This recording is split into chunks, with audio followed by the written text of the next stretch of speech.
Hi, everyone. I'm Daisy McGowan. I'm the director of GOCA, and I welcome you to our virtual studio visit series. And I'm here with Jeff Page. Jeff, it's so great to meet with you today and to get the chance to talk about your work. Um, this series started when we all got locked into our homes in this lockdown situation, and of course, responding to a global pandemic, thinking about what artists might need and want. And how they might need support during this time. And so one way we came up with that at GOCA was to reach out, offer a platform. That's what we do really with our gallery spaces. So we're trying to do that virtually. It's definitely a very humble video process here. We're on Zoom, and I'm in my garage, as you can see, studio. Jeff, obviously you're at home, and but we wanted to offer this as a chance for artists to share their work and share what's going on and what does it mean to make work in this time. So um, Jeff, thanks so much for doing this. I know typically a studio visit is a pretty intimate thing, Yeah, and um, it's not typical to have sort of cameras coming in, and so I really appreciate you being open to this. yeah. Uh, So if you want to go ahead and share a little bit about yourself and your background and then where you are and where you're making work today. I guess first of all, I want to say one thing that's been really helpful during this time is like having stuff on my calendar. So it's like I was super happy to book this because it just like helps me just having deadlines and like have this somewhat of a sense that like my life is still like sort of continued and like especially interacting with people even through Zoom just like helps me just mentally, just like get through this whole period. So I'm glad I was like super happy to book this. Um, so my name's Jeff Page. I'm a Denver native. I was born in Denver, um, and so I teach at Metro State University. I went to undergrad and graduate school in California. So I went to San Francisco Art Institute for my undergrad, and then UC Santa Barbara for my MFA. Um, so I spent quite a bit of time out there. Um, and I teach what's called 4D. So that's like the fourth dimension being like space and time. So we do in this class that I teach, we do three main projects. So we do a performance project, installation, and then a video project. So and the class is very conceptual and it's very ideas driven, and it's really challenging for a lot of students. It's sort of um, their entrance into contemporary art in a lot of ways, and so it's really challenging, but it's also really exciting. I love My favorite part about it is that my goal is to kind of create that like aha moment for students, where they're like, oh, actually, who knew I was into performance art? It's like I always get a couple of those each semester, which is always really exciting um, to have. Um, And you're teaching right now remote, right? Since yeah, kind so it's of March. switched online, and I feel like we were better suited to switch online just because we're already doing a lot of computer work anyway. Even our performance project, we do it for the camera and they have to capture it, document it in video, and then present it that way. So it's already pretty tech oriented. So we were pretty well suited to switch online. It just being an art class, I think art classes kind of thrive on synergy, in person. And so I feel bad for the students that have had to switch to that environment because they're kind of missing out, I think. And you've just got about 3 weeks left or 4 weeks left in the Yeah, semester. yeah, we're in our final project now. Mhm. And then do you typically work out of your home as far as the studio environment? I know a lot of your work is, like you said, computer based. Yeah. Um, but that, So I it's been a long time in the works. We're so my husband's an architect, and we're I'm going to build a studio in my backyard. So that's been like sort of a slow moving process. And we finally like actually have some images I'm going to show Cool. uh, of the renderings of the studio and everything. So that is like in the works. We're working with a builder. We've decided where it's going to go in our backyard and everything. But for the time being, this area right here is my studio. So it's sort of forced me to just make video work, which has been fine. It's been fun. I definitely miss working with my hands and building and getting messy with plaster and paint and everything, but that's fine. Well, and I think as you're talking about that, another big part of your practice is working with other people. You know, whether it's the New Genres Collective that you started, working with students and professional artists in the Denver community. Also, you and your husband started Junk Drawer, which I also consider sort of, part of your creative practice as I look at it, Yeah. with the series of dance parties with DJs coming in. And obviously all of that's been put on hiatus, all of that sort of connecting. Are you still staying connected to a lot of the people, that community, those communities that were, big part of your lives, in person for so long, right up until, a month ago? Yeah, I mean, so we do Junk Drawer. There's a third person, Alex Rodriguez. It's the three of us that do it. And so we've been taught, the three of us have been talking a bunch about like you know, how could we serve our community online, in some way. And in that whole world, we're really connected to that whole like sort of global queer techno house music scene. And a lot of our DJ friends that we know have created like a digital space, and they've been doing these like live broadcasts on YouTube, and it's worked pretty well given, it's not the same obviously, but that's been cool to see that community pop up online. And it is nice to like go to, log into those events, and you do see your friends from other cities and other states and stuff all sort of like commenting on the feed on like, how, various tracks that are popping up and everything. And it is kind of cool to like, I'm glad that we at least have that. But so we're staying connected to that world a little bit. And then I just participated in an online exhibition with Black Cube, and that's been cool to like just just to have something on my exhibition calendar during this time. And That was a competitive call for video works, in response to the current situation that Black Cube Nomadic Museum put out. mm, And you were selected and are showcased in that. And then you were also, I saw you had quite a few, they did sort of some live Instagram events and mm. some interviewing. Is that right?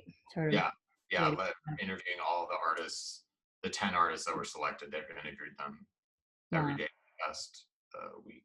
And we can share out the link so people can see Yeah, that work. But that's pretty much your newest work, right? That was created. yeah, I made that. So I made that I don't know, 3 weeks in.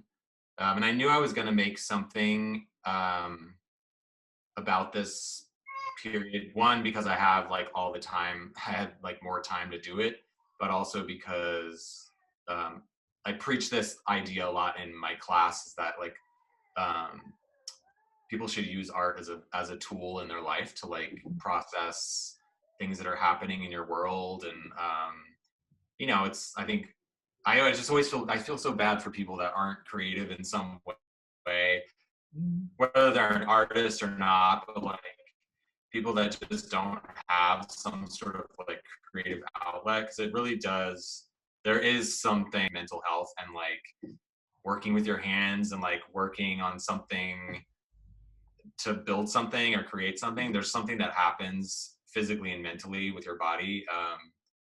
So I knew I was gonna like, as a way of coping with the stress of the situation, I was gonna make something. And then that call popped up for the Black Cube award. So I was like, oh, this is perfect. I'll make something that kind of fits with that as well.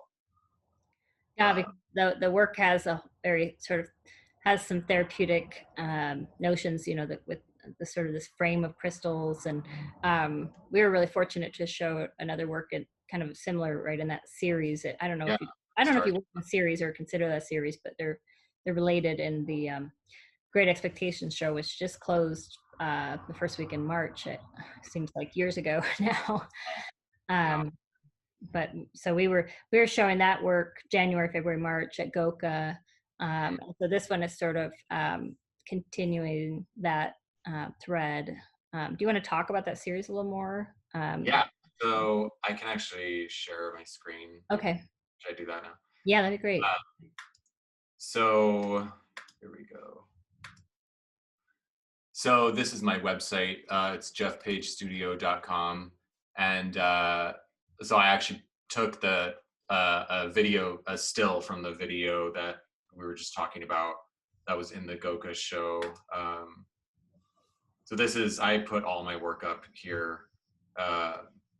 So it's called, Okay. this one's called Throat Chakra Therapy. Um, and I'll just read it. But Yeah, we had this sort of so I made yeah. this work in January, and I decided recently, I was like, you know what, I don't often work in series, but I decided that I'm actually gonna do a series this year. Like I rarely work in series. Um, I'm kind of opposed to them in some way, but I've sort of had a change of heart about it recently. And this work that I made was so personal, and it was really I don't know, I was really excited about it. Something kind of new was happening for me here. Um, Yeah, you talked about how your mom came to the opening and that she was really, you know, so really. I've decided to make a series, and so I can just play here and just sort Okay. of describe what's happening. So I looked up these crystals that are used in the healing, in like healing the throat chakra. So I just like did a simple like Google search on that, and just sort of collage them together into this frame here. And I did this all in Adobe Premiere. Um, and I found, again, online, I just sort of like looked up the symbol for the throat chakra. And it's like the blue lotus flower. So I found this, like, I think it's like a doily, but it's like a blue lotus pattern. So I plopped that on there. I very much think like kind of like a collage artist. I just like kind of cut and paste things together. And so there's audio that goes with this, and it's a series of, it's sort of like a chant of these different words associated with queer culture, or with the idea of like sounding gay. So I have this description here about what this was about, and I sort of link it back to being bullied as a kid for sounding gay when I talked. And it's sort of having these experiences when I was younger kind of conditioned me to be quiet. I believe I sort of, this is kind of my 2020 hindsight on this, where I just turned 40, and I've kind of looked back on things that happened to me when I was younger with like a sort of clearer perspective, I feel like. And so I ended up getting throat cancer 9 years ago.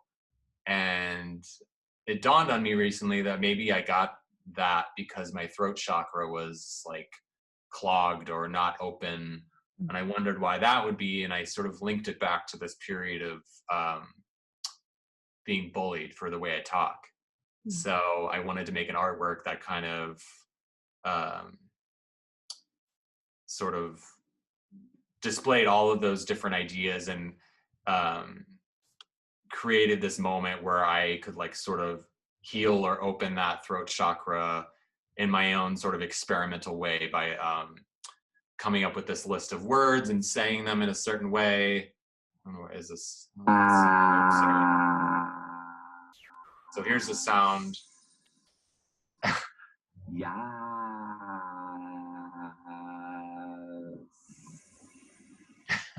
Yeah. Yeah, and I want to say that we had the sound filling the whole gallery, Right.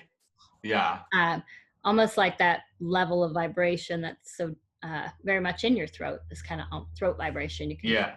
Yeah. uh, has such a bodily response in the viewer. I found when I was Yeah. talking about it and experience it myself with the sound component, and then you can't help but swallow when you're watching you swallow, and sort of Yeah. recognition of Yeah. your own voice and your Uh-huh. throat and that area of your body. It's really powerful work Mhm. to have in the gallery space.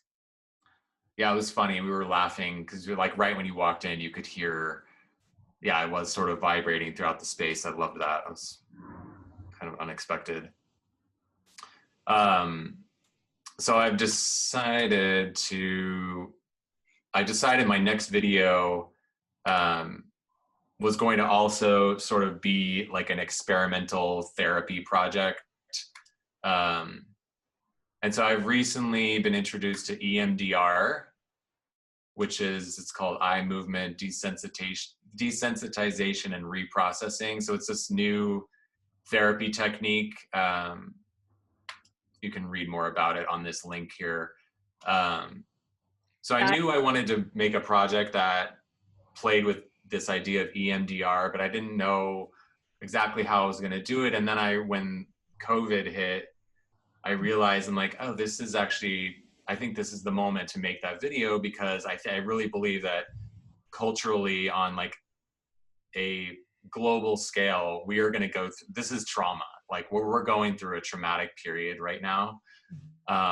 And who knows how we're going to react down the line to how this is all unfolded right now. Um, just there's so much chaos and uncertainty and anxiety in the air. Um, so I was like, well, maybe I think the EMDR, I can kind of connect that with the anxiety that I'm feeling around the pandemic. Um, and I didn't say before, EMDR is used to treat trauma and anxiety and depression, and sort of target specific events in your life. And the aim is to sort of rewire your brain around how you think of that event, and sort of put it in a new light. Mhm. So for this, I looked up, again, I just sort of did a simple Google search on crystals that are used to treat trauma, anxiety, and depression. And I came up with this set of crystals. I have a list of them in my studio journal, my little studio notebook here. I'm not really sure what they are just by looking at them. But so I found those, and then I I did a lot of online research on like if you can do EMDR by yourself at home, like not with a therapist. And I found this thing called the butterfly hug, where you sit like this and you tap on your chest. And all you need with EMDR is you need like a bilateral stimulation. So stimulation on both sides of your body, and that can be through touch, or it can be a visual bilateral stimulation. So I decided I was going to make a video with the butterfly hug, and a lot of these videos that I found too were they were kind of cheesy, new agey, self-help, therapy videos. So a lot of them had like waterfalls and like just soothing nature stuff in the background. So that's where the water came from. So you can hear the water, the kind of waterfall in the beginning here. And I wanted to just start it off with just like just the water. So you're sort of enter into this kind of calm space. And I decided, well, I want to create some bilateral stimulation for the viewer as well. So I might as well make the crystals blink as well, so that you see the person doing this, but then you also, as a viewer, you also are experiencing this like bilateral stimulation. So I have like, I look left. Let me mute that. So you have like the left side blink and then the right side blink, and it coincides with the tapping here.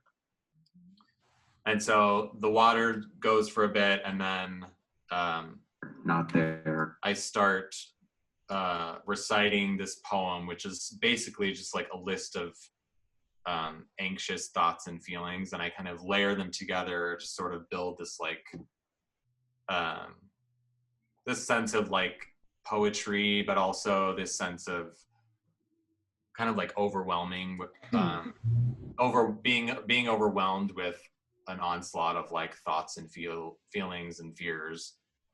So I'll just play just like a tiny snippet of the audio, and then I look right, but I'm here, not there or over there.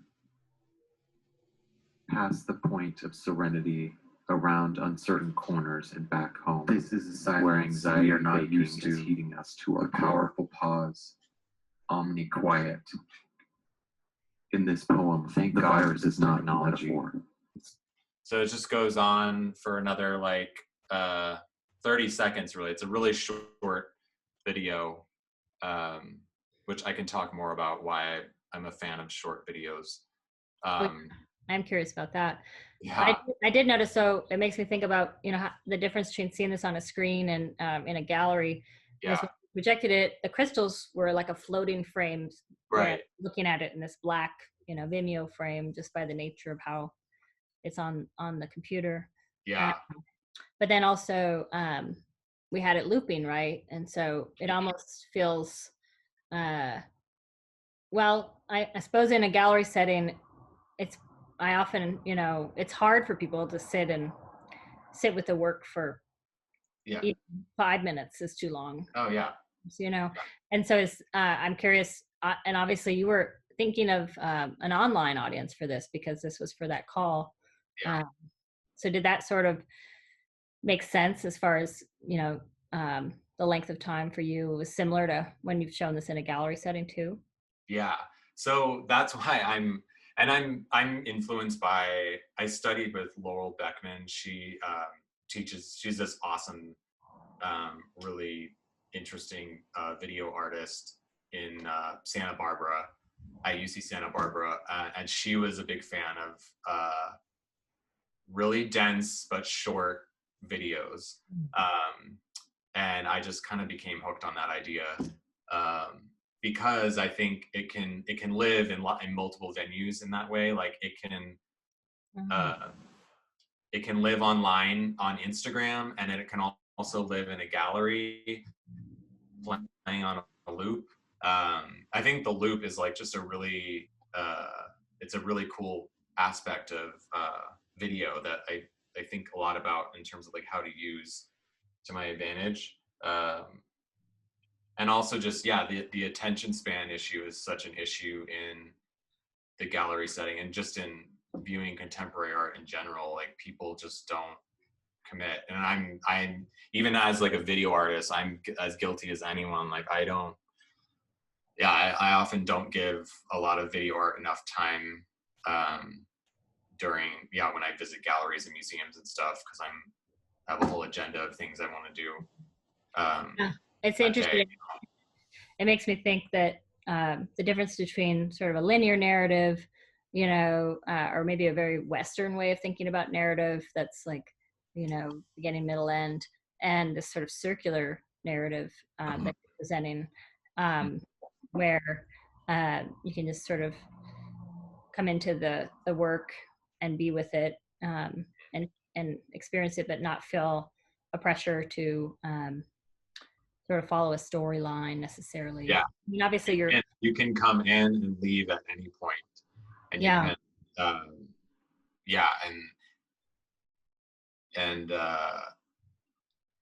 I think it's important for me. It's important to design with like flexibility in mind, and just anticipating how people are going to experience it. And I knew that like this design trick that I really love with this, like you were saying, that when this is projected in the gallery, you don't see the black box, you just see this floating frame of the rocks, and it becomes this like window. And I knew I wasn't going to have that moment online or on Vimeo really, but I want it to be ready, gallery ready, when if I show that, you know, there'll be like another new little aspect of the video. Yeah. Yeah, it's ultimately sort of thinking about your work across a lot of platforms like that.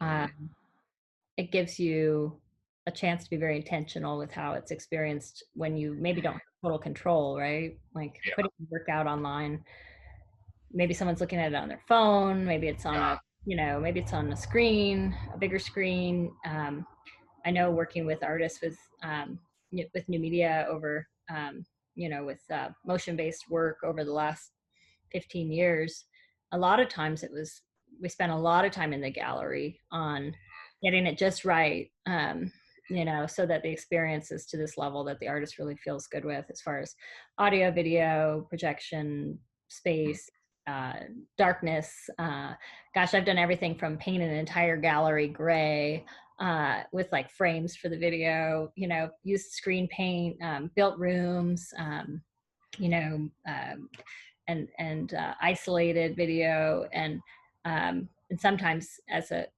curator and exhibition designer, it can be really very challenging. I did appreciate your work was very flexible, and in a lot of ways you have a ability to sort of let go. um, you were fine with giving us some of the control over the sound, and we wanted to fill the space, and that was exciting. But almost in a way, the way you're talking about it makes sense to me, that you would kind of design it so that it has that flexibility built in, so Yeah. that somebody can get something out of it meaningful across all those platforms, which, Yeah. yeah, like you said, is maybe just like how you're teaching might be more well suited to this time and period of online primary Yeah. connection. Your work Yeah. is. Yeah. I never thought about this, but yeah, I am thinking about it. I didn't kind of realize it until we're talking about it now, like how much I actually do anticipate all of that. You know, when you just sort of like, I don't know, you sort of assume we get into such habits where you sort of assume everyone else is thinking about it in the same way. And then you're like, oh yeah, no. Like I was actually surprised the that there were some like longer videos in uh, that Black Cube show. And I think it's great. I think it's awesome. I forget. I'm like, oh yeah, not everyone works in that like really short format. I just like kind of forgot that that's like not. Well, it's interesting, even with these, we're asking a lot for somebody to sit for 30 minutes. So we edit a little snippet for Instagram, just Mm, a little yeah. clip, basically. And we are, I think, more now than even before, just overwhelmed with how much is possible to look at and experience. Oh And yeah. so it's, I think your training from, was that from your grad school Yeah. experience? Yeah. Yeah, that seems really very relevant still, and maybe working in new media is, um, that's just going to be the nature of it, as far as thinking about all those ways that your work might be experienced. Yeah. What's Yeah. the response been? I mean, I personally, so I'm a big believer in EMDR. I went through quite a bit of that work. Oh It's, really? Yeah. yeah, yeah. Um, I found it very beneficial, and just watching your video is just sort of calming me down. Cool. Um, taking my nervous system down a setting, and just very soothing. Have you heard from a lot of people about it? Yeah. I was surprised when some people were like, "Yeah, I've been trying the butterfly tap," and I'm like, "Oh, really?" Like, I don't know why that surprised me. I'm like, "Oh, cool." I never thought that people would actually think of it like a instructional video in a way. Like that wasn't totally my intention, but I was kind of riffing off of the DIY EMDR videos I was seeing online. And I I do want people to like watch it in a loop. I think there's something different that happens when it's looped, and perhaps I kind of thought, I'm like, maybe I should have recorded it, like have it play 3 times over Mm. and submitted that for that exhibition, so that you experience you experience the thought, the sort of the voiceover and the poem as this sort of like internal chant in your mind, because I feel like that's kind of, that for me reflects like where I've been at lately, where it's like you just have this like this checklist in your brain of like, especially now, it's like washing your hands and like, you know, monitoring how, I know, all the things we're not supposed to do, like Yeah. touching our face and like 6 feet away, and like there's all these things that are, we're Almost like our brains all the almost replacing the anxiety mantras that are running through our head with this more soothing mantra that you're offering, time. which is, you know, it's very it's a really an act of empathy that you're presenting, Yeah. for yourself and for others. It's really interesting. How does that feel for you? I hear you talking about sort of the new age videos you've seen and you're sort of referencing those, but you know, I feel like um, there's always sort of a playfulness in the way you talk about, you know, pulling these references. I don't see you saying that you yourself are like devoted to new age principles necessarily, but maybe there's also a respect for them. I see a respect in Yeah. the, absolutely. Yeah. You're definitely not, there's no mocking or anything like that going on. Yeah. You're also maybe taking it saying, ah, if this works for you, then, Yeah. you know, try Mhm. it, you know. Yeah. I'm not You're not pushing it on people, I guess what I'm saying. yeah, and I don't think of it as like I'm critiquing that either. Like I'm just sort of like, I think I'm just, my motivation is like I want to just like make up my own version of it and like interpret it in my own way. Um and yeah, and that like I'm a believer in all of it. Like I'm a believer in EMDR and therapy, and I mean I don't know anything about crystal healing therapy, but why not? I'll try it. Like like I don't think I'm like mocking that or anything like that. No, it Uh definitely doesn't come across. I guess yeah. you know, I do think a lot of people hear New Age and some people have sort of a negative connotation with it, maybe, or Yeah. uh, but what I hear you saying is, you know, the way you talk about yourself as a collage artist, you're really collaging with these elements. Mhm. You know, and EMDR is something that you personally have experience with, and the crystals. You know, I love just the visual presence of them, and then they do Mhm. have a very collage sensibility. They're obviously, you know, they're sort of pasted out around the frame and almost like a like if you glued them on to, you know, something, or Yeah. yeah, I really like that sensibility of the visual aesthetic sensibility of it. Mhm. But Yeah, I they're also never. beautiful, you know. They're Mhm. and I was really mesmerized watching I spent time with the video with the, you know, the pulsing um, Mhm. light. Yeah. Yeah. So yeah, I wasn't suggesting that you were mocking necessarily, No, but yeah. I do like to put that out there whenever artists talk about new age, because I do feel like um, Yeah. there's a way to sort of um, talk about it as it's part of the culture, right? You're sort of pulling from the culture, Yeah. and, and you're saying, well, I don't know if this works, but you know, you're pulling that element in. You're not necessarily, you're an artist, you know, you're not a Mhm. um, working in healing necessarily, but maybe Yeah. there's a healing aspect to what you're putting out there that Yeah. is coming from a grounded in contemporary art. Mhm. Mhm. I don't think of myself as a shaman at all, but I did like, I mean, I do believe that, I don't know, I think I believe that like artists are shamans in a way, Mm. but I don't think of myself as that, but I don't know, I do think of artists as that, so maybe I do think I am, but Nick Cave, he lectured at the Denver Art Museum a couple of years ago, and he said that he was like, I think of my art practice as like shaman work, which I was thought that was really a powerful thing to say.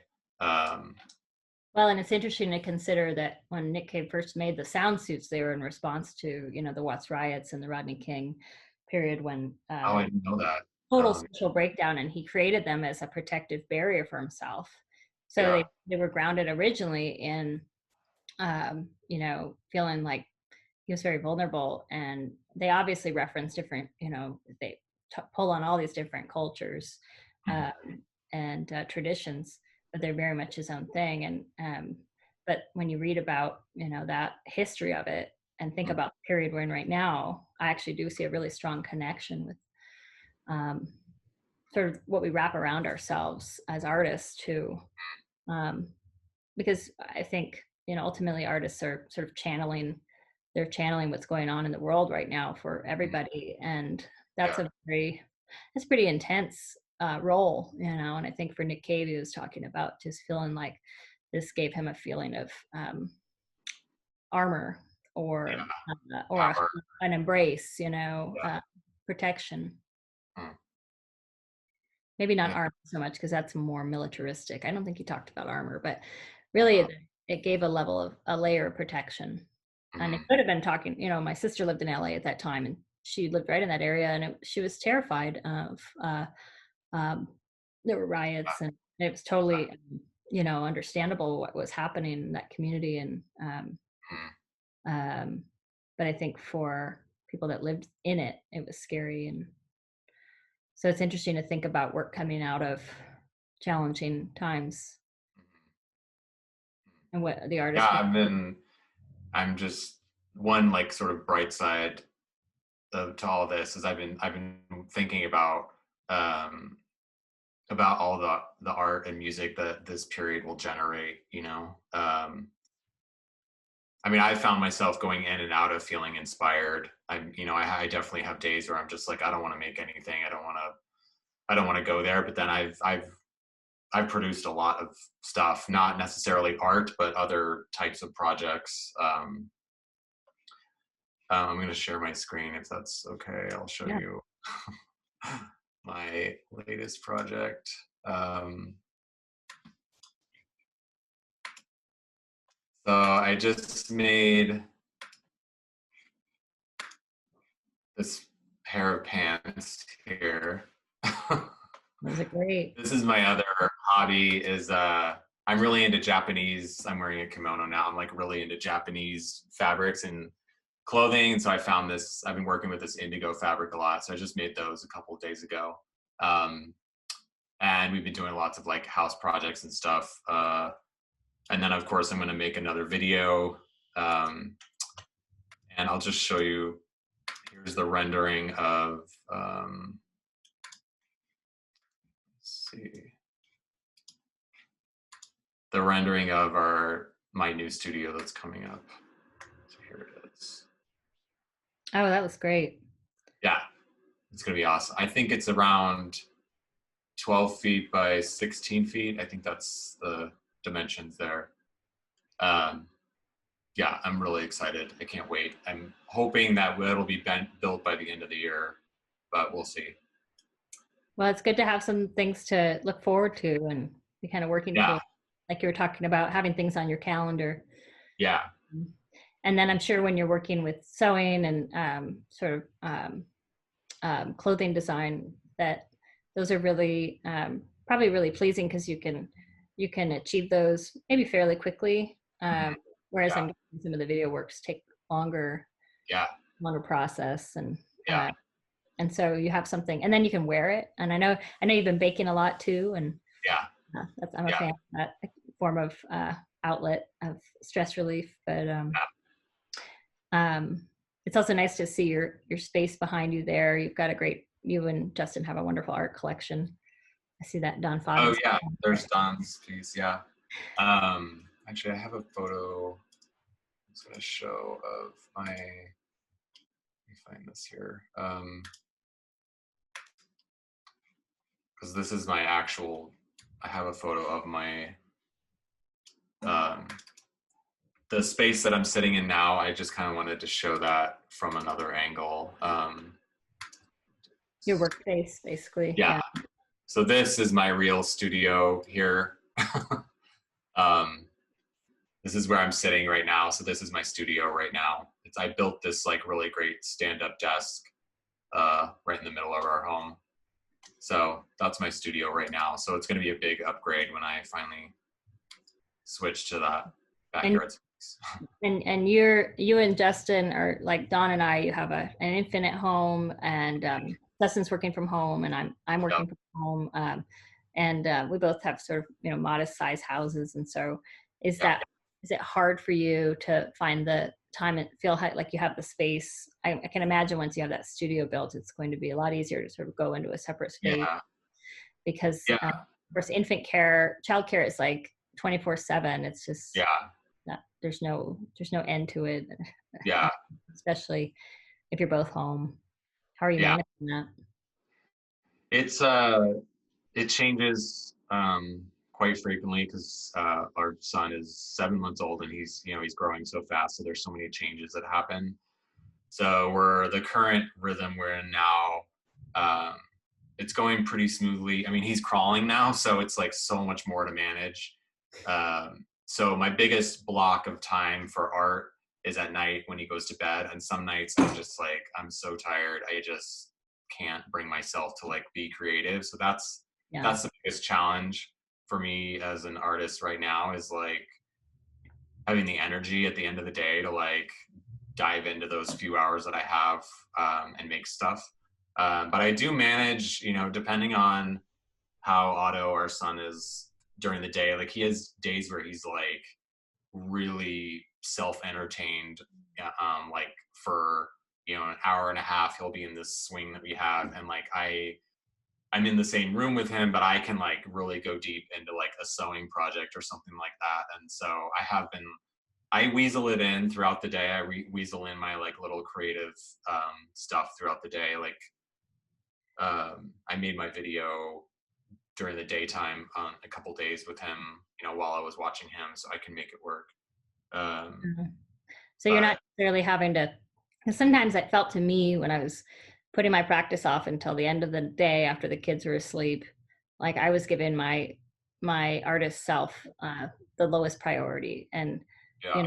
And you are so spent, and in some ways we're kind of being forced to just integrate our practice and our work with our family life, and sometimes that's totally impractical, but I appreciate hearing how there are points where that's really working.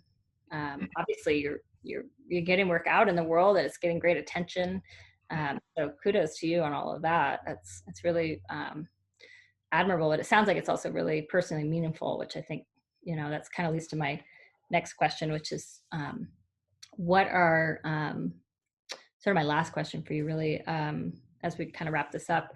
What are some ways that you could use some support, as an artist right now?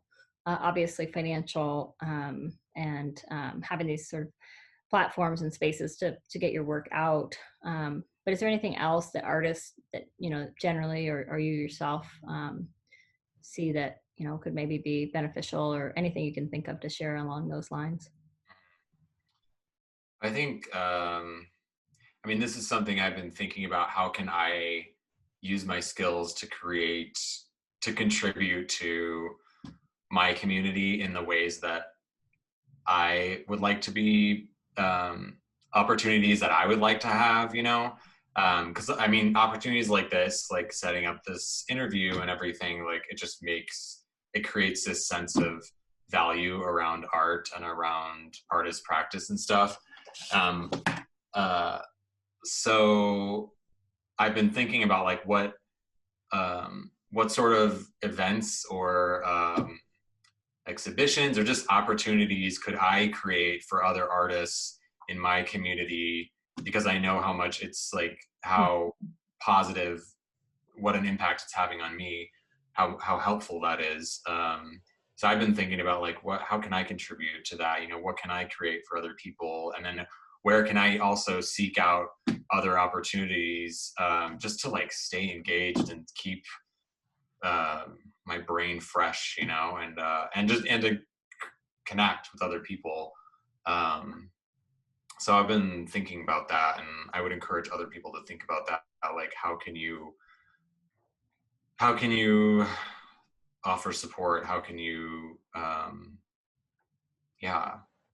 didn't even think really in my question to sort of imply this external sort of savior, but really artists and the art community have this wonderful tradition of coming up with the solutions themselves and offering each other support. And really, that's kind of what I hear you saying, is not necessarily like, oh, this institution or this grantor or whatever is going to come in and save us all. It's really, let's do this together and connect and support each other. And what I hear you saying is, a chance to have a reason to make new work and to put it out in the world, to get a response, to share it. That's all really meaningful. And why not make those opportunities for yourselves as artists? I really appreciate that. It's like there's that saying, if you want it, give it away. Like if you want certain opportunities, then you should also like give those opportunities away to people, and then it creates this like cycle, which I do believe in that. So I've been thinking about that, like how can and I have such a diverse skill set, like I can build websites and I'm connected to all these different communities. Like how could I use those skills and that network to maybe create opportunities for other artists?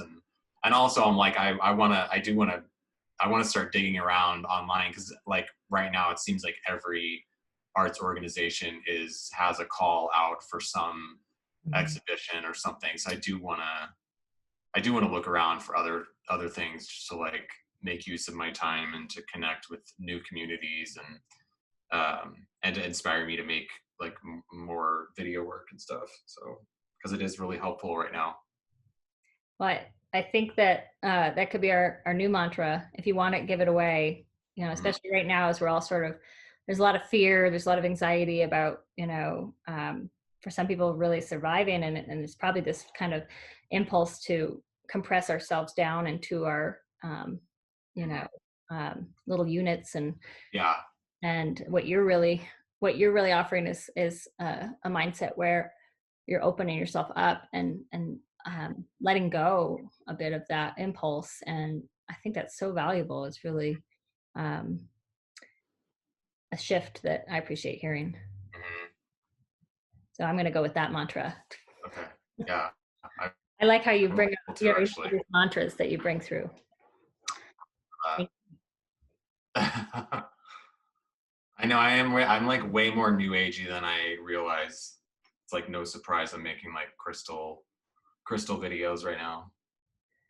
I think it's very, it's very authentically, like you said, you're very unassuming about it. You're not presenting yourself as a shaman, but I think it's good to be honest about sort of shaman-like qualities that artists have. And anyways, I very much appreciate how much you've created this rich arts community in Denver and, in Colorado.